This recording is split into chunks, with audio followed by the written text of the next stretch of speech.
Bismillahirrahmanirrahim. Alhamdulillahirabbil wassalatu wassalamu ala asyrafil anbiya'i wal mursalin wa ala alihi wa sahbihi ajmain. Assalamualaikum warahmatullahi wabarakatuh. Salam sejahtera, salam satu Malaysia. Ahli panel dan hadirin yang dirahmati, segala puji-pujian kehadrat Allah Subhanahu Wa Taala dengan limpah dan kurnianya dapat kita bersama-sama bersua di forum pada hari yang indah ini. Hadirin yang dirahmati, sebelum saya memperkenalkan ahli panel kita yang kacak dan cantik pada hari ini, izinkan saya terlebih dahulu mengupas tajuk forum kita pada hari ini. Tajuk kita berkisar tentang makanan halal. Masyarakat Islam masa kini melihat penggunaan logo halal sebagai penanda aras yang sangat penting.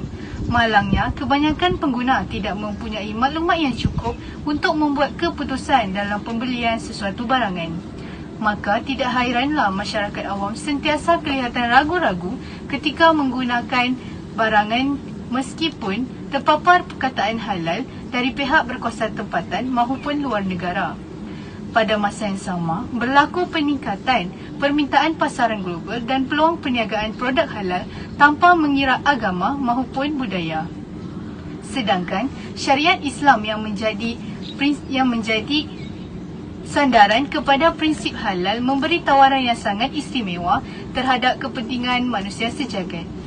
Sebenarnya di sinilah tersembunyi kuasa kekuatan maksud halal yang dapat memenuhi keperluan fitrah manusia. Naluri murni manusia sangat cenderung kepada kesucian, kebersihan, keselamatan, kualiti dan kesan positif terhadap sesuatu pembentukan insan. Malah menolak segala sumber dan menutup segala ruang yang boleh mendatangkan penyakit dengan berkonsepkan pengawalan lebih baik daripada perubatan. Konsep halal tidak hanya terbatas kepada aspek pemakanan semata-mata, malahan ianya melibatkan segala aspek kehidupan manusia yang selari dengan Al-Quran dan As-Sunnah. Baiklah para hadirin, sebelum kita mengupas topik kita pada hari ini lebih lanjut, saya ingin memperkenalkan ahli panel pertama kita yang segat dan kacak, iaitu Encik Muhammad Hafiz bin Hamdan. Apa khabar Encik Hafiz? Alhamdulillah, khabar baik. Semoga sentiasa dikurniakan kesihatan yang baik. Dan di sebelah kanan saya pula yang cantik lagi menawan, iaitu ahli panel kedua kita pada hari ini, Cik Siti Nur Hazira binti Bakar. Apa khabar Cik Hazira? Alhamdulillah, saya berada dalam keadaan baik-baik sahaja. Terima kasih kerana sudi hadir pada hari ini. Baiklah, tanpa membuang masa, soalan saya untuk ahli panel pertama kita, apakah pengertian makanan halal thayyibah dan ciri-ciri makanan halal? Dipersilakan. Assalamualaikum warahmatullahi wabarakatuh. Alhamdulillah rabbil alamin wassalatu wassalamu ala asyrafil anbiya'i wal mursalin wa ala alihi wa sahbihi ajmain.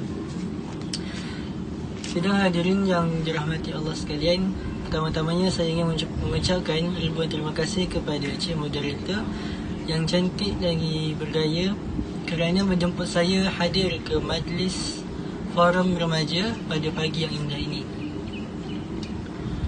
Hadirnya saya pada hari ini adalah untuk menjelaskan ataupun menerangkan tentang apa itu makanan halal, maksud makanan halal dan thayyiban dan juga ciri-ciri makanan yang halal. Pada hari ini hadirnya saya bukanlah untuk mengajar anda semua, namun hadirnya saya untuk berkongsi sedikit sebanyak ilmu yang ada pada saya. Nabi SAW bersabda bahawasanya barang siapa yang bersusah payah mencari ilmu, maka Allah akan memudahkan jalannya untuk ke syurga. Jadi walaupun susah mana pun kita menuntut ilmu itu, janganlah kita mengeluh, kerana sesukar mana pun Allah akan memudahkannya, dan lebih penting lagi Allah akan memudahkan jalan kita untuk ke syurganya. Baiklah, Allah SWT berfirman dalam surah Al-Baqarah ayat 168 yang bermaksud, wahai sekalian manusia, makanlah apa yang ada di bumi ini yang halal, suci lagi bersih, dan janganlah kamu mengikut jejak langkah syaitan, sesungguhnya syaitan itu adalah musuhmu yang sesat. Daripada ayat ini, Allah SWT memerintahkan kita sekalian manusia untuk memakan makanan yang halal dan lagi baik, iaitu thayyiban. Allah tidak memerintahkan kepada sesetengah kaum sahaja, kerana Allah SWT bersifat Ar-Rahman dan Ar-Rahim, iaitu sifat pemurah dan penyayang Allah. Kerana sifat penyayang Allah dalam ayat ini Allah mengatakan ataupun menyuruh sekalian manusia. Maksudnya penyayangnya Allah menyuruh sekalian manusia untuk memakan makanan yang halal dan juga thayyiban, iaitu baik bagi. Baiklah, kita untuk menjawab persoalan yang pertama, iaitu apakah maksud halal dan thayyiban. Maksud halal dan thayyiban ini adalah makanan yang halal, suci dan bersih, serta tidak memudaratkan kepada penggunanya ataupun manusia yang memakan makanan tersebut. Sebagai contoh, apa sahaja di bumi ini adalah halal. Namun konsep halal dan thayyiban ini adalah makanan yang halal dan ianya tidak memudaratkan kepada pemakan ataupun penggunanya. Sebagai contoh, masyarakat yang mempunyai penyakit-penyakit yang mana dengan memakan sesuatu makanan itu boleh memudaratkannya. Contohnya, masyarakat yang mempunyai penyakit darah tinggi ataupun penyakit kencing manis, mereka ini tidak boleh memakan makanan yang mengandungi kandungan gula ataupun garam yang berlebihan, kerana dengan memakan makanan yang mengandungi gula dan garam yang berlebihan, makanan tersebut boleh menjadi racun kepada mereka ataupun memudaratkan mereka. Baiklah, bagi menjawab persoalan yang kedua pula, ciri-ciri makanan yang halal ialah makanan tersebut tidak ada dalil di dalam Al-Quran ataupun hadis bahawa makanan itu adalah haram.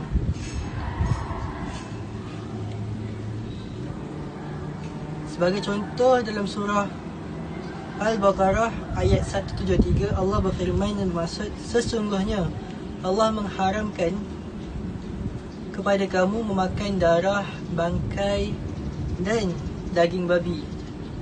Maka apa-apa makanan yang ada di bumi ini pada dasarnya adalah halal. Dan apa yang sebagai contoh, makanan-makanan yang mempunyai dalil seperti yang saya terangkan tadi, maka walaupun pada dasarnya, pada konsep awalnya, seluruh makanan di muka bumi ini adalah halal, namun apabila ada dalil yang menerangkan bahawa ianya haram, maka hukumnya jatuh menjadi haram. Yang kedua pula ialah daging binatang halal dan disembelih dengan nama Allah. Allah berfirman dalam surah Al-An'am ayat 121 yang bermaksud, dan janganlah kamu makan daripada sembelihan binatang yang halal yang tidak disebut nama Allah ketika menyembelihnya. Maka daripada ayat ini kita dapat mengambil sedikit sebanyak di mana Allah SWT menyuruh kita memakan daging sembelihan yang halal dan juga disembelih dengan nama Allah. Kerana apabila daging tersebut walaupun ianya halal, namun disembelih bukan kerana dengan nama Allah, maka daging sembelihan itu akan menjadi bangkai. Seterusnya ialah tumbuhan-tumbuhan yang tidak beracun. Sebagai contoh, tumbuhan-tumbuhan dan buah-buahan yang dikaji saintifik bahawa ianya selamat dimakan dan tidak mengandungi bahan-bahan yang boleh memudaratkan kepada kita. Sebagai contoh, sayur-sayuran yang ada di pasaran, buah-buahan seperti pisang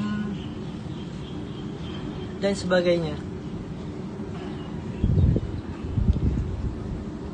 Oleh itu, dengan sedikit sebanyak apa yang saya hujahkan pada hari ini, semoga menjadi pedoman dan sandaran dalam kehidupan anda semua.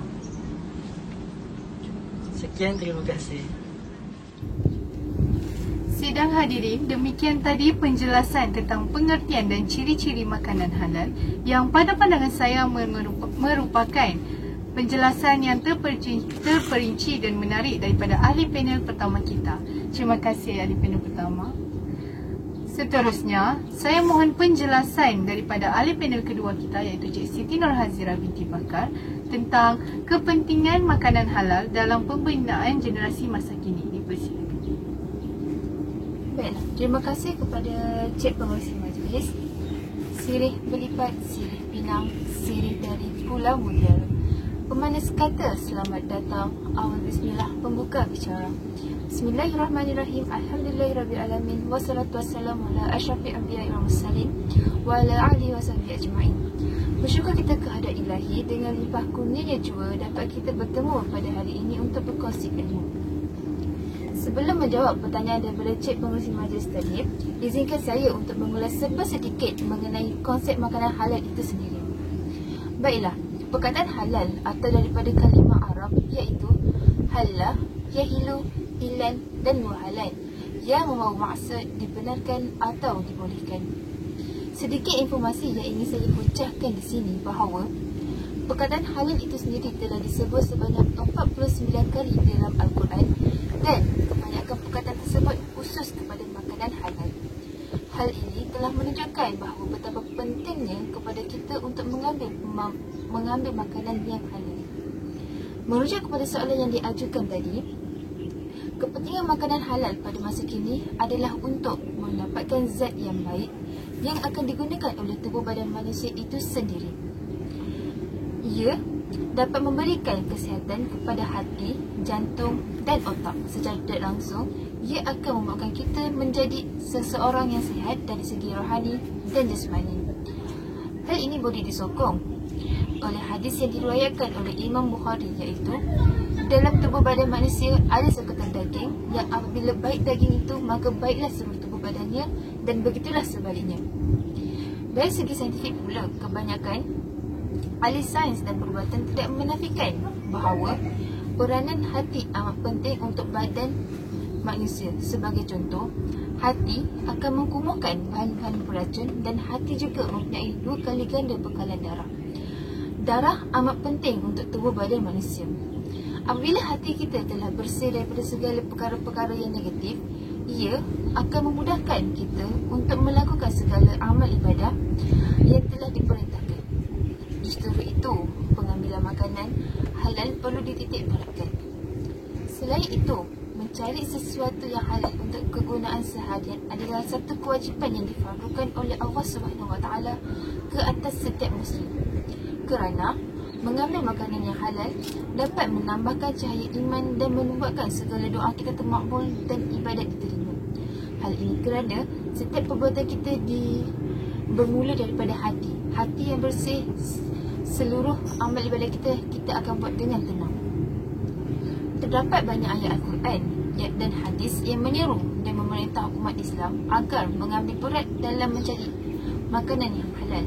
Sebagai contoh, daripada surah Al-Ma'idah ayat 5, dan makanlah daripada surah Al-Ma'idah ayat yang ke-88, dan makanlah makanan dari rezeki yang telah diberikan oleh Allah kepada kamu, iaitu yang halal lagi baik, dan bertawakallah kepada Allah yang kepadanya sahaja kamu beriman.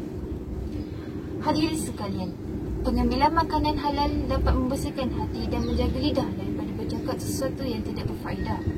Secara tidak langsung, perkara ini dapat mengajar kita supaya lebih berhati-hati apabila mengeluarkan sesuatu perkataan. Hal ini kerana lidah lebih tajam daripada belati. Walaupun ianya tidak mempunyai tulang, ia merupakan salah satu organ yang bahaya untuk umat Islam. Kerana mulut santan binasa, kerana mulut badan binasa. Setiap apa yang memasuki dalam tubuh badan kita seperti makanan, ia akan menjadi darah daging, dan pada masa yang sama, ia akan meningkatkan kualiti kesolehan zahir dan batin seseorang. Marilah sama-sama kita melihat kepentingan makanan halal dari aspek psikologi pula. Imam Al-Ghazali telah dirujuk sebagai pakar psikologi dalam menitik beratkan kepentingan makanan halal itu sendiri. Beliau mengatakan, kesan pengambilan makanan halal adalah akan memberi kesan kepada keturunan dan zodiak manusia yang akan menjadi pintar, bijak, cergas dan berguna terhadap khalayak ramai. Akhir sekali, kepentingan makanan halal adalah untuk meningkatkan kesejahteraan dan menghindarkan diri dari kemudaratan. Misalnya, daging khinzir adalah haram untuk dimakan bagi umat Islam. Hadirin sekalian, sesungguhnya Islam itu sangatlah indah, kerana kajian sains telah mendapati bahawa terdapat cacing pita dan virus JE iaitu Japanese Enteritis di dalam daging khinzir tersebut. Maka dengan itu kita dapat menghindarkan diri kita daripada mendapat berbagai penyakit yang boleh memudaratkan kesihatan badan, yang boleh memudaratkan tubuh badan kita sendiri. Surah Al-Baqarah yang membawa maksud, wahai sekalian manusia, makanlah dari apa yang di bumi, yang halal lagi baik, dan janganlah kamu mengikut jejak langkah syaitan, kerana sesungguhnya syaitan ialah musuh yang nyata pada kamu. Kesimpulannya, saya memahami bahawa setiap orang tidak terlepas daripada melakukan kesalahan. Namun begitu, ianya bukanlah alasan untuk kita terus membiarkan diri kita daripada hanyut dalam melakukan sebagai dosa di atas muka bumi ini. Itu sahaja daripada penjelasan daripada saya. Kembali semula kepada pengerusi majlis. Terima kasih atas penjelasan yang telah diutarakan berhubungan dengan kepentingan makanan halal. Saya yakin dengan adanya pengetahuan tentang pentingnya pengambilan makanan harian ini dapat membantu serta membuka mata masyarakat agar lebih berhati-hati dalam pengambilan makanan harian mereka. Selanjutnya, soalan saya untuk ahli panel, apakah akibat tidak mementingkan makanan halal dalam kehidupan seharian? Dipersilakan mana-mana ahli panel untuk menjelaskan soalan tersebut. Izinkan saya menjawab soalan tersebut dahulu. Dipersilakan. Baiklah, antara keburukan makanan haram ialah memakan makanan haram tidak akan mendapat pedoman yang baik dalam melakukan ibadah. Dalam ibadah, ini juga antara sebab kenapa setiap ibadah yang kita lakukan tidak merasa kenikmatan, malah terasa lebih berat dan tidak diterima atau tidak dimakbulkan. Selain itu, orang yang memakan makanan yang haram dan syubhah juga ditegah untuk mengerjakan kebajikan, dan apabila mereka melakukannya juga, maka ia tidak akan diterima oleh Allah SWT. Oleh itu, mencari yang halal itu adalah wajib dan sunat bagi setiap umat Islam, kerana banyak kebaikan, pahala dan keberkatan dalam kehidupan umat Islam dalam soal makan minum. Ini juga Rasulullah SAW juga banyak mengingatkan kita dalam soal makan dan minuman, tentang kelebihan makanan minuman yang halal dan akibat memakan dan meminum minuman yang haram. Sebagaimana sabdanya yang bermaksud, wahai Sa'ad, perbaikilah hal ini, murnikanlah makananmu, nescaya kamu menjadi orang yang terkabul doanya. Demi yang jiwa Muhammad dalam tangannya, yang ini kuasanya, sesungguhnya hamba yang melontarkan sesuap makanan yang haram ke dalam perutnya, maka tidak akan diterima amal kebajikannya selama 40 hari. Dan siapa pun yang dagingnya tumbuh dari benda yang haram, maka api neraka lebih layak membakarnya. Hadis riwayat Al-Tabrani. Daripada hujah dan hadis ini, semoga kita dapat mengambil iktibar dan menjadi pedoman dalam kehidupan kita sekalian. Jadi itu sahaja akibat-akibat memakan makanan yang haram daripada saya, panel pertama. Maafkan saya, izinkan saya untuk menambah. Silakan. Baiklah, akibat daripada mereka mengamalkan makanan yang haram adalah jasad mereka akan menjadi bahan bakaran api neraka. Ini telah menunjukkan betapa pentingnya kepada kita sebagai umat Islam untuk mencari makanan yang halal. Hadis dari tafsir Al-Quran Al-Azim yang membawa maksud, mana-mana hamba yang dagingnya tumbuh dari usaha yang haram dan hasil daripada yang riba, maka nerakalah yang layak baginya. Makanan halal bukan sahaja terletak kepada logo halal tersebut yang tertera pada bungkusan, tetapi bagaimana kita peroleh makanan tersebut. Sebagai umat Islam, kita perlulah menitik beratkan bagaimana kita mendapatkan makanan tersebut. Jika kita mendapat makanan tersebut daripada hasil pencurian, maka ini juga telah jatuhnya hukum haram bagi makanan tersebut. Itu adalah salah satu contoh makanan yang terhasil daripada sumber yang haram. Seterusnya, ia bakal melahirkan masyarakat yang mempunyai kekerasan hati dan jiwa. Itu sahaja daripada saya. Sekian, terima kasih. Terima kasih kepada ahli-ahli panel atas penerangan yang sangat baik sebentar tadi. Seperti yang kita sedia maklum, larangan terhadap pengambilan makanan haram mempunyai asbab tertentu. Sebagai contoh, makanan haram mungkin mengandungi kandungan yang memudaratkan kesihatan, melalaikan dan sebagainya. Jadi, sebagai manusia yang bijak, kita seharusnya mengamalkan kehidupan seharian dengan mengambil makanan yang halal serta bersih agar tidak memudaratkan kesihatan pada masa akan datang. Baiklah para hadirin, sebelum kita mengakhiri forum kita pada hari ini, sekiranya ada soalan yang mahu diajukan, dipersilakan.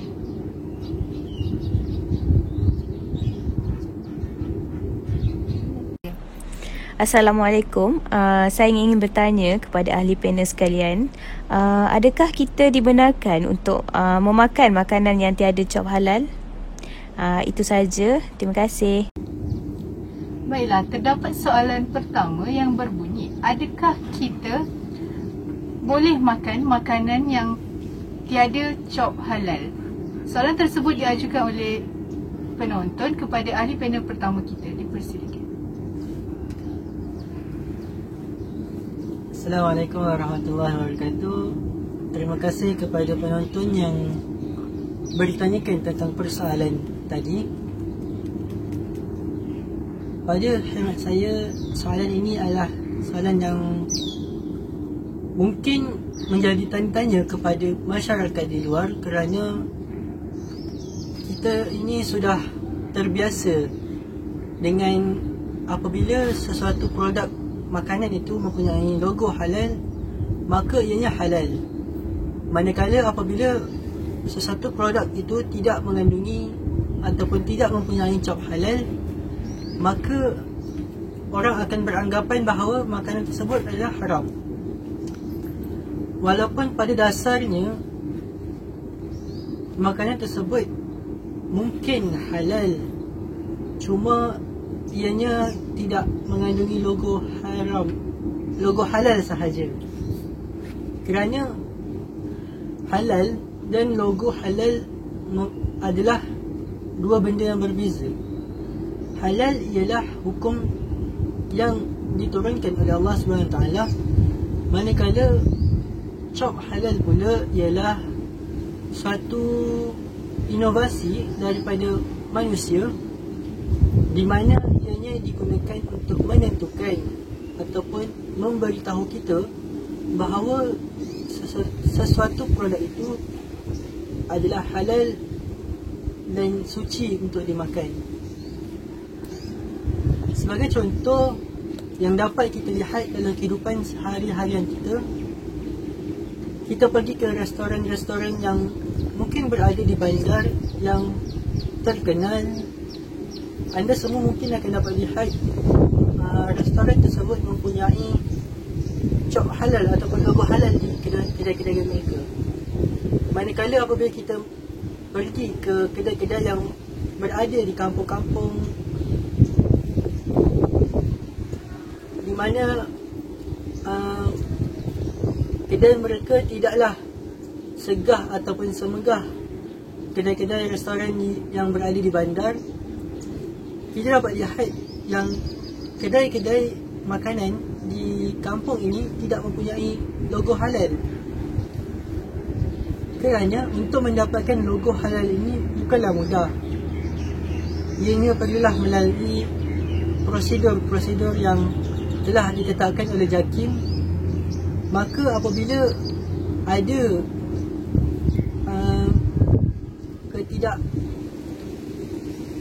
ketidakpastian dalam menjalankan ataupun memberikan melalui prosedur tersebut, maka pihak JAKIM mungkin tidak akan mengeluarkan logo halal itu kepada peniaga-peniaga di kawasan perkampungan dan pedalaman. Oleh itu, kita janganlah melihat bahawa kedai-kedai ini walaupun tidak mempunyai cap halal,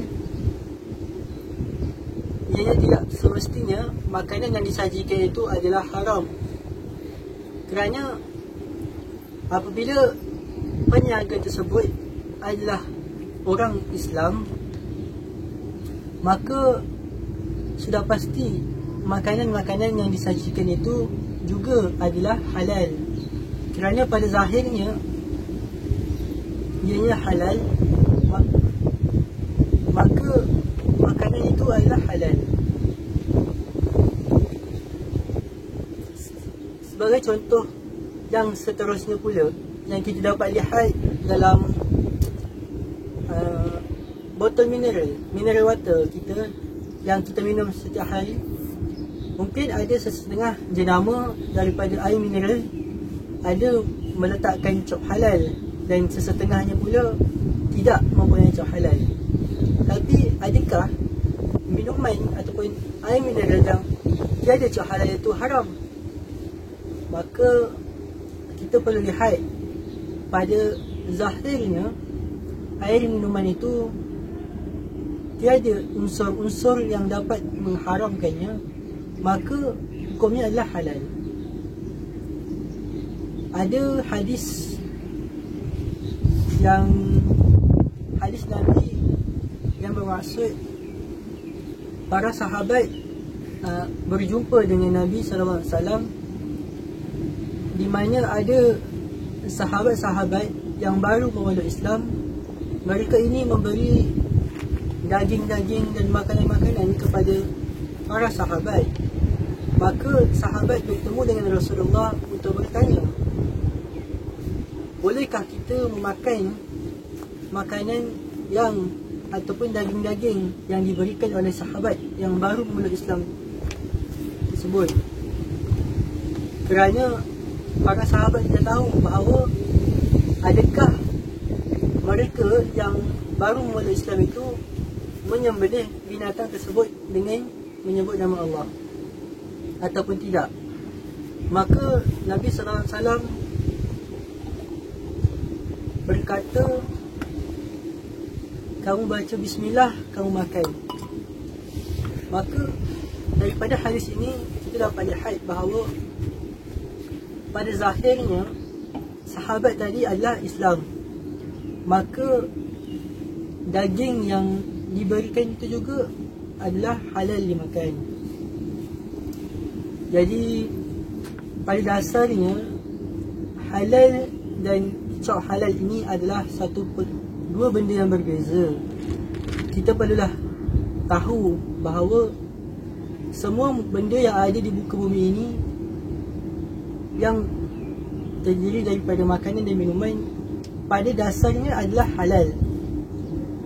Apabila ada dalil yang mengharamkannya, maka makanan dan minuman tersebut adalah haram. Sebagai contoh, daging babi, arak dan sebagainya. Oleh itu, kita sebagai masyarakat yang prihatin perlulah berhati-hati dalam memilih ataupun memakan sesuatu makanan. Kerana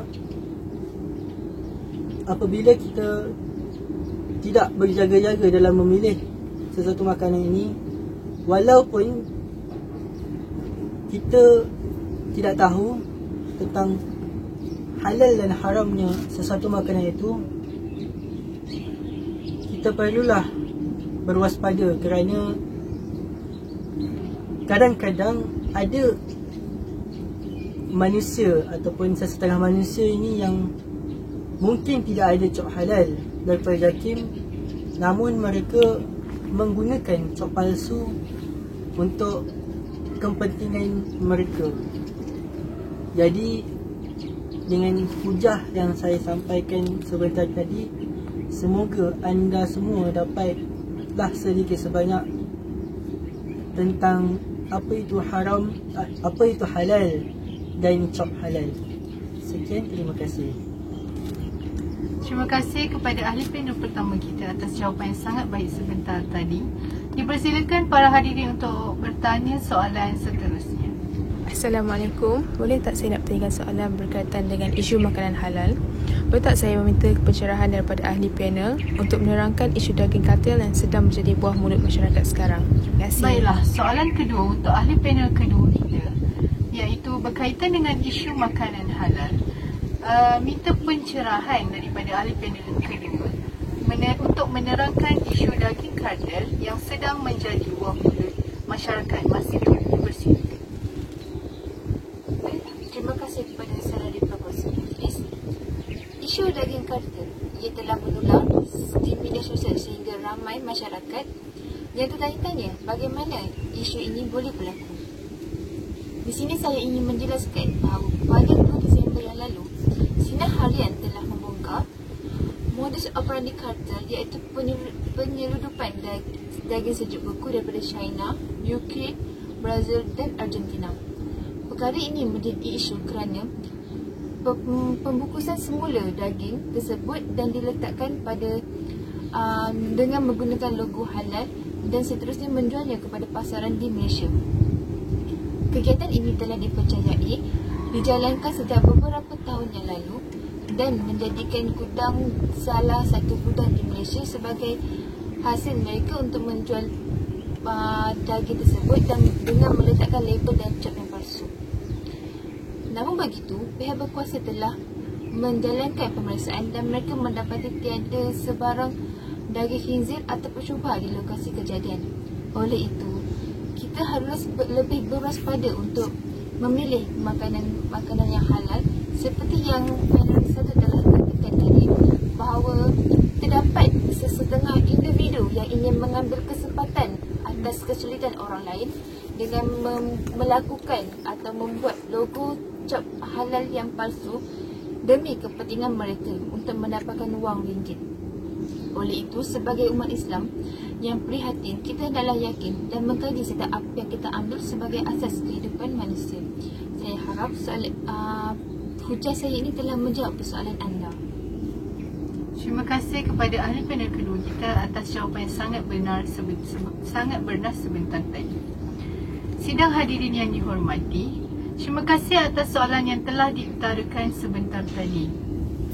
Selanjutnya, sebelum mengakhiri forum kita pada hari ini, saya mempersilakan ahli-ahli panel untuk membuat rumusan pada topik kita hari ini.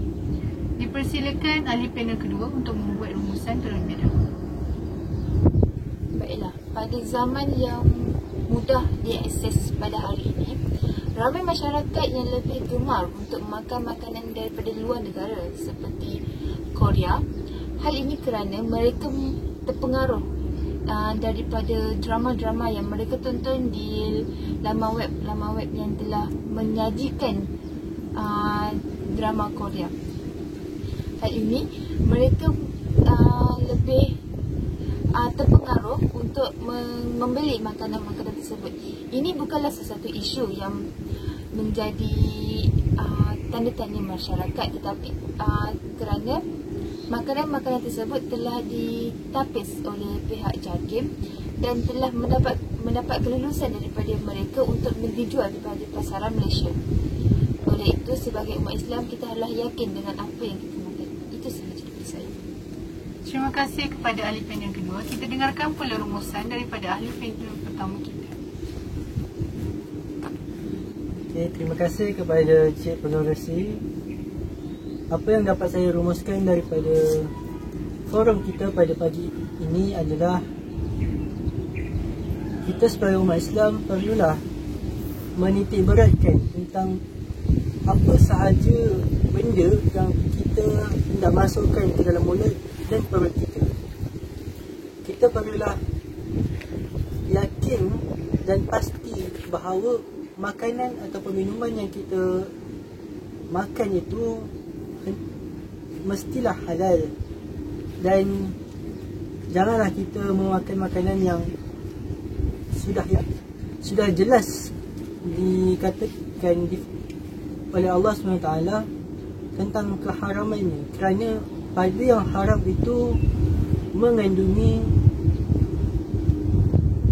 kemudaratan dan dapat memudaratkan kepada penggunanya. Maka sebagai seorang Islam, kita perlulah yakin dengan ayat-ayat Allah. Kita perlulah menjadi seorang hamba yang taat kepadanya dengan memakan makanan yang halal dan meninggalkan perkara-perkara yang haram dan syubhah. Itu sahaja daripada saya.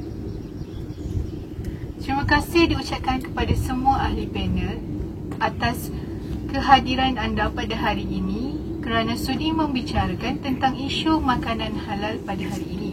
Semoga forum ini menjadi wadah kepada semua masyarakat agar lebih bijak dalam mengambil pengambilan makanan harian mereka yang halal serta sihat. Seterusnya dapat mengelakkan mereka daripada dijangkiti penyakit yang berbahaya.